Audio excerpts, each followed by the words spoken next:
السلام عليكم ورحمة الله وبركاته.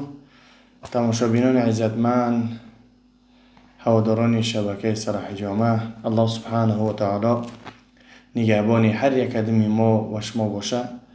این روز که باشه الحمدلله روز جمعه است. خداوند تمام عملهایی که خیر نیکی که ما میکنیم و شما میکنین الله سبحانه و تعالی به درگاهش قبول بفرمایه. همیشه با طاعت عبادت الله باشیم، برای که نمیدونیم که فردا چی گپ میشود.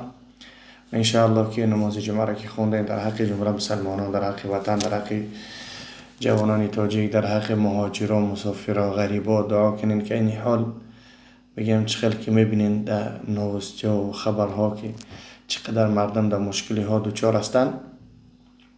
شاید که سبب دعای شما شاید الله سبحانه و تعالی اونها را محفوظه بگردانه. دعای مسلمان برای مسلمان انشاءالله که اجابت است. و درباره مثلا گرینسه کسید که میرین رقم ها رو یکرن انشاءالله میتونین مراجعت کنین. درباره حج الحمدلله که حج عمره را کردیم. بسیار نورها را دیدین، شاید مثلا که ویدیو کرده بودیم بسیار جوره نتونستیم نور کرده با پرگی بفهمونیم. البته حج الحمدلله الله سبحانه و تعالی هر یک انسان میسر نمیگردانه و موافق نمیگردانه. بسیاری اکثریت ما و شما الله نصیبشون نگرداند اون احرامی که بسیاری ها بستند در موسم حج، چون که میبینید این صورت را به همراه برادر هستیم. الله سبحانه و تعالی هر یک انسان موافق نمیگردانه و میسر نمیگردانه و الله بعضی ها که میسر بگردانه الحمدلله پروردگارش که بعضی در سن پیرانسالی، در بعضی در حال جوانی، بعضی رو گفتی که در عمر میانه موافق گردان. الحمدلله خداوند حج کردگیتون قبول بفرمایه حاجیان محترم. و در حج مشکلی چه داره، پرابلمای چه داره. برای بسیاری ها مثلا نازکی های حج نقل میکنن که در حج بسیار حالت ها رو شیدنش ممکنه. مثال بگیریم بعضی حالت ها میشه که حاجی ها میروند گم میشوند، یعنی اونجا طاعت عبادت الله کردن میرن. بسیاری هاش فقط ایقافای خریداری میکنن، ایقافای بگیم سوغاتی خریدن، توفه خریدن، پدرکه خریدن. بعضی هاش ایقافای طاعت عبادتن، بعضی هاش ایقافای تلاوت قرآنن. هر کس خلاصی که بعضی جستجوی تاریخ، جای زیارتگاه ها دیگه و دیگه. از همه چیز مهمش یعنی نمازها را خواندن، نمازهای 5 وقته در مسجدها، مثلا در مسجد حرم مکه و در حرم مدینه، یعنی ثواب هایی که اونها دارند در دیگه مسجد اونها رو پیدا کردن نمیتوانیم. با مخاطر وقت ها یعنی صرف کنین در مسجد هایی که حرم مدینه و حرم مکه.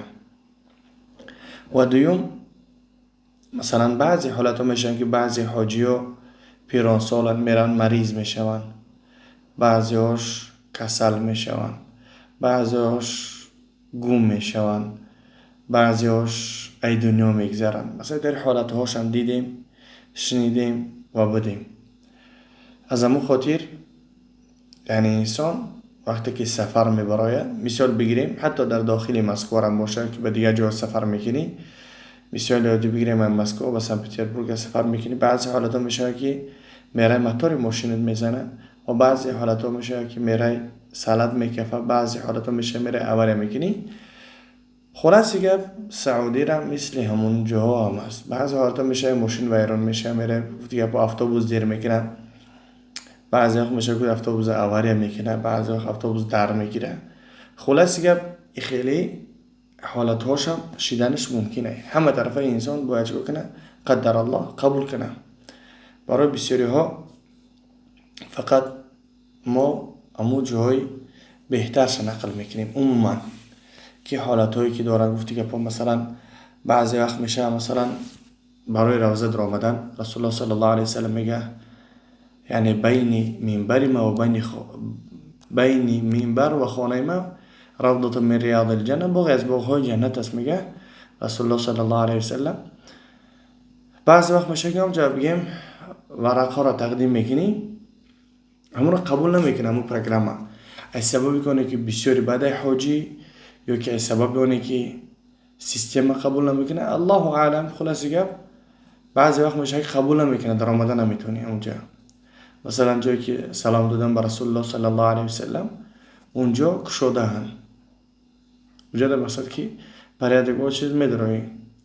اما بگیم با همراه حاجی ما کوشش کردیم رفتیم که در آمده نتونستیم، سیستم قبول نکرد. هرچند که گفتیم که ما سفر داریم، مثلا حاجی دیگه شهر آمدگیم، دمو میگه فرق نداره، فقط یعنی کاغذ که سیستم شما رو قبول کنیم پروگرام. یکی حاجی به نهایت بسیار است، ماشاءالله.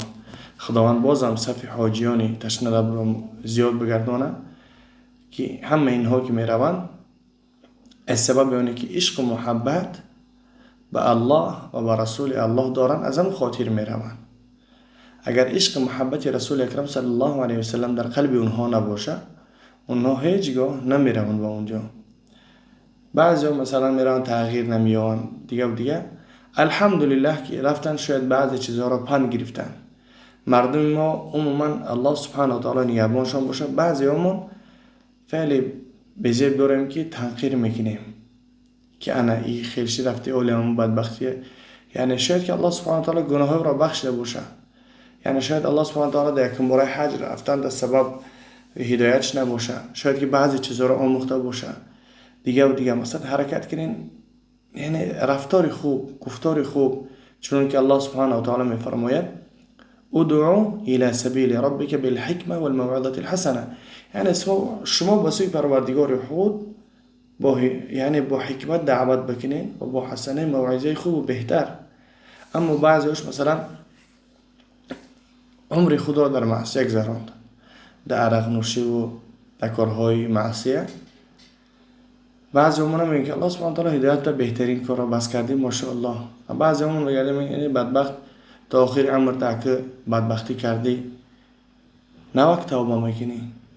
و جون میگه الحمدلله که الله سبحانه و تعالی هدایت داد در این سال. بهترین آمدی خانه خدا، بهترین نور علی نور. یعنی زبان شیرین نداریم، زبان تلخ داریم مثل مار برین. هدایت در دست الله سبحانه و تعالی های. الله سبحانه و تعالی میفرماید انک لا تهدی من احببت ولکن الله یهدی من یشاء. آنی که تو بخوای هدایت بیاوه اون هدایت نمیوه، آنی که الله سبحانه و تعالی بخواه همون هدایت میوه. و اون خاطر فقط ما تکیه به الله سبحانه و تعالی میکنیم، از الله سبحانه و تعالی طلب هدایت میکنیم. الله کسی که بخواه هدایت میده، کسی که نخواه هدایت نمیده. و اون خاطر الله سبحانه و تعالی حج های کردگیتون قبول بفرماید. حج وقتی که انسان درک میکنه، احساس میکنه، وقتی که داخل حرم میشه، یعنی سبحان الله مثل که جلیتکه داره که برنجلی داره تنه دمتا میکشن میگیرن همون چیزا، همین داخل که میشه سبحان الله بابی ملک فهد، همین داخل که میشه داخل حرم، چونان احساساتی که سبحان الله او را با سخن گفته هم نمیشه و با نوشته هم فهمونده هم نمیشه. یعنی تو انسان خودش در داخل همونجا نباشه، هم احساسات حس نکنه با گفتن نمیشه. الله سبحانه و تعالی هر یک ما و شما را میسر بگردانه، موفق بگردانه، با اونجا مکان برین انشاءالله. که الله چقدر که دوجه بیستی کمه، بازم مثل میخوایم که باز بریم وقت خود را در همونجا صرف کنیم، برای که چنان که الله سبحانه و تعالی میفرماید و ما تدری نفس ماذا تکسب غدا و ما تدری نفس بیارد تموت.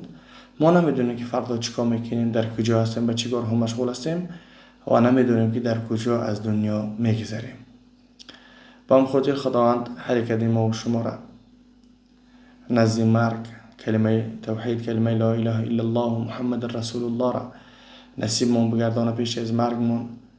خداوند جان مونه یعنی با خوبی و با آسانی بگیره که تلقین لا اله الا الله گفته بتونیم و با لا اله الا الله و محمد رسول الله زندگی کنیم. دنیا نه آنقدر کی را داره سبحان الله.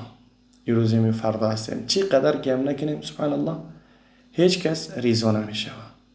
هیچ کس.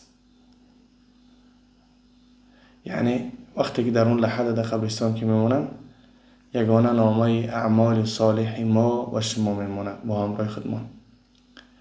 زن فرزند میگریزه، اکا و دادر میگریزه، پدر و مادر میگریزه، الا اعمال صالحت میمونه. و الا بعضی مثلا که قصه وقتی که بعضی برادرایی که به خاطر الله برادری کردگی هستن، اونها یعنی شفاعت کردی همدیگر کردن میتوانن، همدیگر شده میتوانن. یعنی دعا میکن از پروردگار که پروردگار یا رفیق ما با خاطر خودت دوستی میکردیم در دنیا و در جنت او را میخواهیم که با همراه ما باشن. یعنی دوستان رفیقان خوب را زیادتر بکنین، برای که رسول الله صلی الله علیه وسلم میفرماید لا تصاحب الا مؤمنا ولا یأکل طعامک الا تقی. یعنی به خودتان دوست نگیرین مگر که مؤمن را، و طعام تر کسی نخوره که اهل تقوا نباشه. در این بابت انشاءالله که خدا میسر بگردانه، موفق بگردانه، انشاءالله که ویدیو میکنیم. بازم از الله طلب میکنیم که خداوند بر اون جاهای مکان مقدس، در اون جاهایی که مبعوث پیغمبری شده، در اون جاهایی که قرآن نازل شده، در اون جاهایی که رسول الله صلی الله علیه وسلم قدم های مبارک خود را موندگان، خداوند ما و شما را بازم نصیب بگردانه در اونجا باشیم و از شفاعت رسول الله صلی الله علیه وسلم به نصیب نباشیم و وارد جنت شیم با هم یک جای انشاءالله که در جنت باشیم. فقط یگانه دعای صالح، اعمال صالح با همراه ما و شما می باشه. خدا نگهبانتان باشه. هر کجایی که باشین با طاعت عبادت الله باشه و ما را از دعای صالحتان فراموش مکنین. باز تا دیدار، الله نگهبانتان باشه. برای حج رفتن به رقم های رو اکران میتونید که انشاءالله مراجعت کنین. السلام علیکم و رحمت الله و برکاته.